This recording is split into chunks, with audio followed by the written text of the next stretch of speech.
Nós hoje vamos conversar sobre como aprender melhor. Use a cabeça e vença o desafio. Ou, em outras palavras, como se tornar um profissional na arte de aprender. Porque a gente passa muito tempo da nossa vida estudando. Só que, infelizmente, nós não somos ensinados a como estudar, a como tomar nota em sala de aula, a como memorizar, a como se preparar para a prova, como fazer prova. Porque à medida que você vai enfrentando os problemas da vida, se você tem problemas e você tem uma capacidade cognitiva de resolver os problemas, na realidade você não tem problemas. Você está apenas vivendo, porque a vida é ter problemas. É só o pessoal que mora no cemitério que não tem problemas. Porque viver é resolver problemas. À medida que eu vou aumentando a minha habilidade de resolver problemas, à medida que eu vou melhorando a minha capacidade cognitiva, aquilo que era problema deixa de ser problema, porque eu já tenho a solução. O Frederick Heisroth, do MIT, escreveu na revista Spectrum que, se você analisar os atributos das decisões profissionais até o ano 2030, o que vai ser importante para um profissional saber, ele determinou que mais de 85% vai depender da intuição e da percepção. Agora eu pergunto para você, qual foi a última aula que você teve de intuição? Ou qual foi o último ensinamento que você teve de percepção? As duas características mais importantes, determinadas por Frederick Heisroth, do MIT, sobre o que vai depender o nosso sucesso profissional, isso não é nem ensinado nas escolas. Quer dizer, se não é nem ensinado nas escolas, onde que as pessoas vão aprender? Se você perguntar para qualquer jovem, você gosta de estudar? Não sei. Você gosta de aprender? Ah, de aprender eu gosto. Todo mundo gosta de aprender, não é verdade? O cérebro foi feito para aprender. Então, nós estamos sempre num processo de aprendizado. Agora, tem uma coisa interessante. Tudo aquilo que eu aprendo com os dois lados do cérebro fica comigo para o resto da vida. Se eu aprendo a andar de bicicleta, mesmo que eu passe 20 anos sem andar, se eu subir numa bicicleta, eu ando. Se eu aprender a nadar quando criança e passar, sei lá, 30 anos sem entrar na água, se eu entrar na água, eu nado. Por quê? Porque eu aprendi com os dois lados do cérebro. Infelizmente, aquilo que a gente aprende na escola, se você fizesse hoje uma prova, a última prova que você fez como estudante na sua vida, se você repetisse essa prova hoje, você não ia tirar nem metade da nota que você tirou naquela época, não é verdade? A maioria que você aprendeu, você esqueceu. Você esqueceu por quê? Porque você aprendeu só um lado do cérebro. Em pedagogia, existe uma parte da pedagogia chamada heurística. Heurística é o método educacional que consiste em fazer descobrir pelo aluno o que se lhe quer ensinar. Ou seja, o próprio aluno vai descobrindo o processo e quando você descobre aquilo, meu amigo, acabou, ninguém tira aquilo de você mais. Eu digo para o aluno o seguinte, se você entender claramente o que o professor está ensinando na aula, você não precisa estudar em casa, você já tem o material pronto. Como que eu vou, o que eu tenho que fazer? Eu vou anotar palavras? Eu vou anotar números? Não, você não vai anotar nem palavras, nem números, você vai anotar ideias. Então você tem que colocar um disco quebrado na sua cabeça quando você está assistindo a aula, e esse disco quebrado só diz uma coisa, o que ele ou ela quer que eu aprenda desse assunto. O que ele ou ela, professor, professora, quer que eu aprenda desse assunto. Esse disco quebrado vai ficar rodando durante todo o período da aula que você está assistindo. E você vai anotar não mais palavras ou números. Você vai passar a adotar ideias. Esse aqui é o grande segredo. Quando nós somos crianças, nós não temos nenhum medo de errar. Eu estou cansado de ver casais que vão com os filhos passar 1, 2, 3 anos fora, vão para os Estados Unidos, por exemplo. As crianças voltam falando inglês e o pai e a mãe não voltam falando inglês tão bem quanto as crianças. Porque o pai e a mãe ficam naquele negócio. Bom, quando eu estiver falando bem, aí eu vou falar. Só que para falar bem tem que praticar. Como a criança não tem essa dificuldade, ela não tem esse problema, o que acontece? Ela fala. Porque o erro é parte integrante do processo de aprendizado. O erro, quando bem interpretado, é altamente pedagógico. Quando tudo dá certo, você não aprende nada. Agora, quando dá errado, você pode aprender com o erro. Então, a primeira sugestão que eu tenho para você é erre, porque é errando que você aprende. Se você fica com muito medo de errar, o que acontece? Você não aprende nada. Existem pessoas que se fecham totalmente. Elas acham que já passou o tempo de escola, que agora não precisa aprender mais nada, que o que ela aprendeu é o suficiente para o resto da vida, o que não é verdade. Como o conhecimento dobra a cada 12 meses, aquilo que você aprendeu provavelmente vai servir muito pouco, porque muita coisa vai modificar. O mundo hoje não é mais de quem sabe. O mundo hoje é de quem aprende. Porque quem sabe pode saber coisas que são obsoletas, que não servem mais. Muitas vezes o que atrapalha a gente não é o que a gente não sabe, é o que a gente sabe e que não funciona mais. E a gente aprende com o quê? A gente aprende com o cérebro. Então, se você me permite, eu vou ter uma conversa com você agora sobre a estrutura cerebral, sobre a anatomia e sobre a fisiologia cerebral. Nós temos, na realidade, dentro do nosso cérebro, dentro do nosso crânio, melhor dizendo, 3 cérebros. Nós temos o cérebro reptiliano porque nós herdamos dos répteis. Temos o cérebro neomamífero, que herdamos dos mamíferos. E temos a neocórtex, que é a parte característica dos primatas superiores, dos animais superiores, como faz parte o homem. O cérebro reptiliano é o cérebro que dá inteligência física. É o seu coração bater, é o seu pulmão respirar. Isso faz parte do cérebro reptiliano. É a temperatura do seu corpo. Tudo isso é cuidado pelo cérebro, é o cérebro físico. Já o cérebro emocional, também conhecido com o nome de sistema límbico, ele cuida das suas emoções. E, finalmente, o neocórtex cuida da parte da cognição, cuida da parte cognitiva dos primatas superiores, que é o homem. Então, nós temos um domínio sobre os outros 2, teoricamente. Porque, muitas vezes, o cérebro emocional toma conta.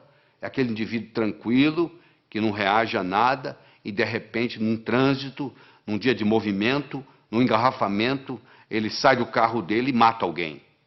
Aí ele teve o que se chama um sequestro amigdaliano. Ou seja, a amígdala dele, a amígdala cerebral, não é a amígdala da garganta, não. A amígdala cerebral, que é parte desse sistema emocional, tomou conta.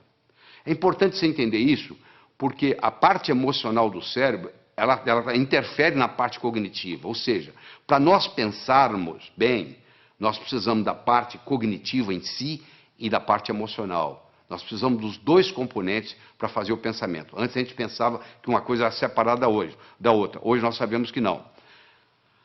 O cérebro reptiliano nós herdamos dos répteis. O réptil não tem emoção.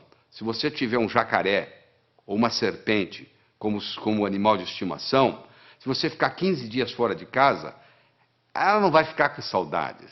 Você não vai chegar, ela vai banar o rabinho como o seu cachorro faz. O seu cachorro não. Se você tem um cachorro, ele já tem uma estrutura límbica. Esse vai sentir saudades. Esse vai ficar alegre na hora que você chega. E o neocórtex, teoricamente, é para controlar tudo isso aí. Teoricamente, para controlar. Às vezes não controla. Esse neocórtex ele se divide em 2 hemisférios. O hemisfério esquerdo, que é lógico, que é matemático, que é verbal, que é digital, e o hemisfério direito, que é analógico, que é visual, que é intuitivo. É mais ou menos assim, um passarinho para voar precisa de 2 asas. Uma parte é racional, a outra parte é emocional. Fizeram estudos em 1940 e pouco, até o Roger Spear, que fez o estudo, ganhou o prêmio Nobel de Medicina, mostrando que se você seccionar uma estrutura chamada corpo caloso, que separa o hemisfério esquerdo do direito, você vê que eles têm essas funções totalmente diferentes. E quando cerrado, quando cortado o corpo caloso, eles começam a trabalhar de uma forma independente e às vezes muito problemática. Alguns dos pacientes comissurotomizados, chamava-se comissurotomia, essa cirurgia, um deles não conseguia sair de casa. Ele abotoava a camisa com a mão direita, desabotoava com a mão esquerda, abotoava com a mão direita, desabotoava com a mão esquerda. Porque um cérebro não coordenava com o outro. No cérebro está armazenada a nossa inteligência, que nos diferencia dos outros animais. O que é a inteligência? Eu estou perguntando para você agora, o que você acha que é inteligência? Qual seria a sua definição de inteligência? Deixa eu lhe dar uma definição de trabalho. Inteligência é a habilidade em fazer distinções, fazendo visível o invisível e com isso podendo intervir. Se alguém estiver envenenando a minha água com arsênico e eu não sei, eu vou continuar tomando a água e posso morrer envenenado. Eu só vou parar de tomar a água se eu estiver consciente de que eu estou sendo envenenado. Ou seja, na hora que eu fiz a distinção que eu estava sendo envenenado, que eu parei de beber água. Aquele que pode ver o invisível pode fazer o impossível. O que eu quero dizer com isso? Se eu consigo ver algo que você não consegue, eu consigo fazer algo que você não consegue. Dá uma olhada nessa imagem que está aí na tela. O que é isso aí? Se você nunca leu um livro meu, se você não leu o meu livro Sucesso Não Ocorre Por Acaso, provavelmente você está vendo aí borrões de tinta. Eu vou dizer para você, tem mais que borrões de tinta aí. Aí tem uma vaca, aliás, uma novilha Nelore. Olha aí para você ver. Agora você viu, né? Sabe por que você viu? Porque eu lhe dei o referencial. Você está vendo as orelhas, os olhos, o focinho. Está aí a vaca. Agora que você viu, agora que você tem o referencial, agora eu posso tirar o referencial daí, eu vou tirar, continue olhando para os olhos da vaca. Olha que interessante, agora você consegue ver a vaca. Por que você consegue ver? Porque eu lhe dei um modelo antes de você olhar para a figura. Aí você olhou, você teve o referencial, e aí depois que você teve o referencial, você consegue ver independente do referencial. Ou seja, você ficou mais inteligente para ver essa figura. Você agora vai ver coisa que outros que não estão treinados não são capazes de ver. Howard Gardner, o professor de Harvard, que está lá há muitos anos, desenvolveu o conceito das inteligências múltiplas. Ele começou dizendo que havia pelo menos 7 inteligências, hoje já chega a 9. Eu quero discutir com você aqui as 7 inteligências iniciais de Howard Gardner. A primeira inteligência é a inteligência lógico-matemática, que, em geral, os homens têm um pouco mais desenvolvido que as mulheres. Você deve conhecer vários matemáticos famosos. Me cita algumas matemáticas famosas. Provavelmente você teria dificuldade, não é verdade? Em geral, os homens são mais racionais do que as mulheres. Até as mulheres reclamam. Meu marido é racional demais. Exatamente isso. Eu tive a oportunidade de escrever um livro, Como Passar no Vestibular. Esse livro eu estudei 18 jovens que tiraram o primeiro lugar no vestibular em diferentes capitais do Brasil. Eu estudei esses jovens e mostrei como é que eles faziam para tirar o primeiro lugar no vestibular. Você imagina que em 40 mil candidatos, uma pessoa tira o primeiro lugar. Essa pessoa, ela tem algo diferente. Você tem que analisar o que ela tem de especial, porque ela tem algo diferente. Então vamos analisar o que é. Existem várias características que eu vou ter a oportunidade de discutir com você aqui durante essa apresentação. Mas uma delas é que eles tinham uma inteligência lógico-matemática diferente. Ou seja, a capacidade de raciocínio era diferente. E a boa notícia é que nós podemos desenvolver a nossa capacidade lógico-matemática. Eu vou te mostrar mais tarde como que isso é feito. Howard Gardner mostrou que a segunda inteligência que nós temos é a inteligência corporal. Um atleta, por exemplo, um atleta de Olimpíada, tem uma inteligência corporal superior à média. Os homens, em geral, têm uma inteligência corporal superior às mulheres. O recordista de 100 metros, hoje, não é uma mulher, é um homem. Ou seja, o homem tem uma força física maior, uma velocidade maior, uma estrutura óssea mais resistente, etc, etc, etc. Isso é uma inteligência corporal, que claro que pode ser melhorada se você tem os nutrientes apropriados para isso. Falando em nutrientes, já que nós estamos aqui como aprender melhor, eu quero fazer um comentário sobre o ômega 3. Está aí mostrando aí o livro famoso do Dr. Stoll, professor de Harvard, The Omega 3 Connection. Ele mostrando o seguinte, a importância do ômega 3 para o cérebro. Uma parte do nosso cérebro, aquela parte do sistema límbico, os neurônios, tem como principal nutriente o ácido graxo ômega 3. Infelizmente, na dieta ocidental, hoje nós temos 20 vezes mais ômega 6 do que ômega 3.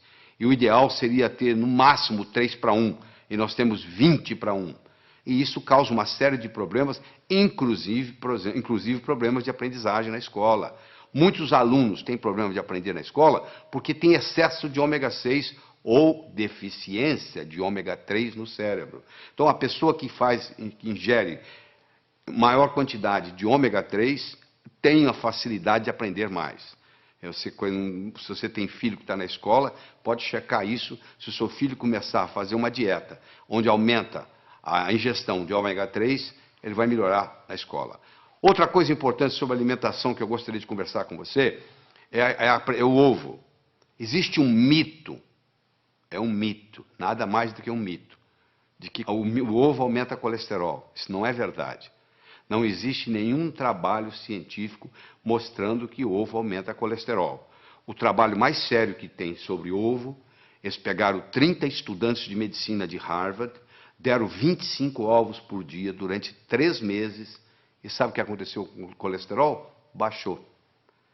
O ovo é o segundo alimento mais completo. O primeiro alimento mais completo é o leite materno. O segundo é o ovo. O ovo só não tem uma coisa, vitamina C. O resto ele é completo. Então, se você quer melhorar a sua capacidade de aprender, passe a fazer um uso mais frequente de ovos. Você assistiu a parte 1 de uma série de 4 vídeos. Separamos em 4 partes para que os vídeos não fiquem tão longos. Se inscreva em nosso canal para ver mais conteúdos como esse. Obrigado.